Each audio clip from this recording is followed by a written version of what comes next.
The strategy is actually the easy part. I want to build a model that other companies can look at and emulate.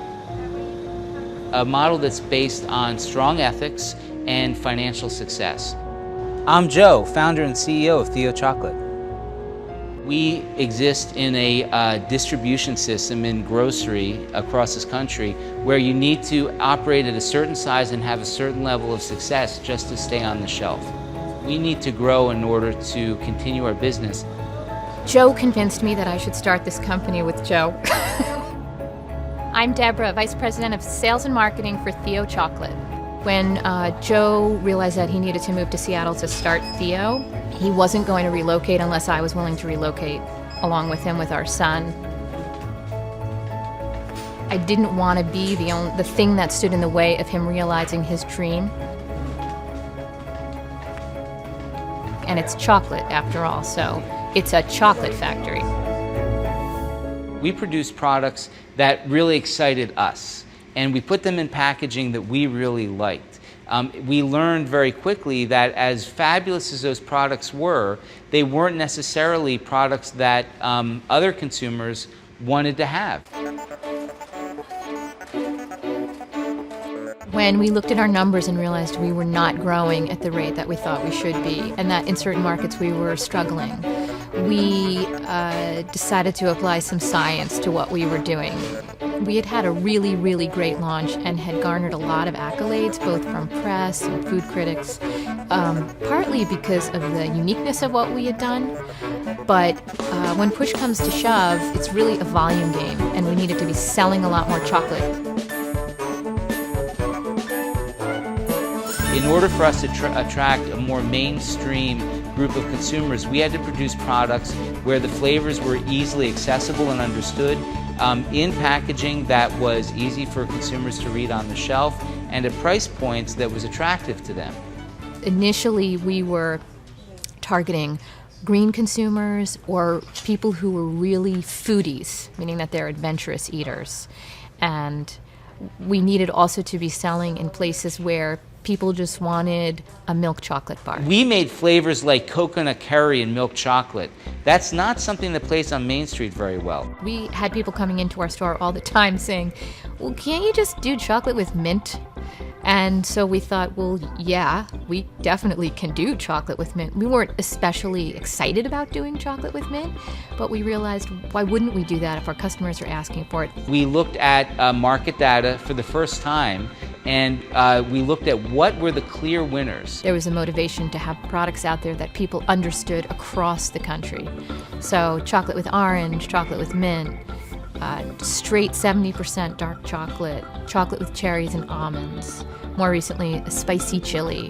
When we expand the bar line, it'll be dark chocolate with coconut. Just a much more accessible product line, which turned out to be a really, really important move for us. But there was already a lot of this kind of product on the market, on the shelf, and retailers have limited space.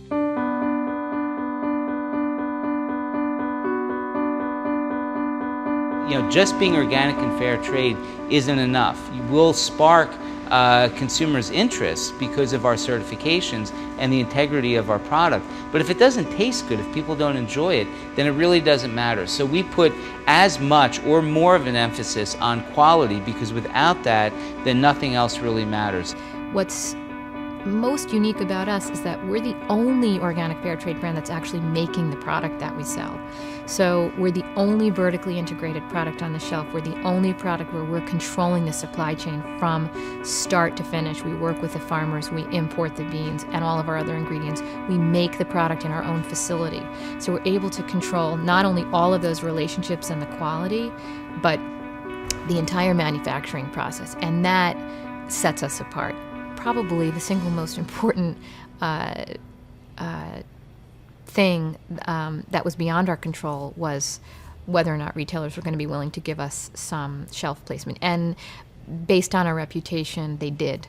And I think we were incredibly lucky, but I also understand it was based on the quality of relationships that we had established with them to date. All right, everyone on my 4 o'clock tour, welcome to Theo Chocolate. If you have yourself that blue hairnet, now is the time. Get it out. make sure all those pretty little locks are in there. Check your neighbors, check your friends, and then follow me down into the factory. Our educational mission was always a cornerstone of the vision for Theo Chocolate. Amazingly enough, we're one of the top 10 tourist attractions in Seattle now, and that's incredible. That's an incredibly humbling thing to me to realize. But it's a really fun thing to do. We've very intentionally kept the price point really low, so it's $6. And the tours are the single most important marketing vehicle we have, because when we get people in the door here and we actually can sit them down, we feed them chocolate, and we tell them the story of cacao, it's completely captivating. And a lot of people come into the factory not knowing what fair trade means, but they leave genuinely caring about it. And that's a big part of what defines us, is that educational mission. We also have brand ambassadors in key regions around the country who embody the values of our company, who tell the story of Theo. I think our strategy of trying to reach a broader audience is definitely working. It's working by virtue of the classic line, because we've gained a lot of trial for our products by putting slightly simpler products on the market.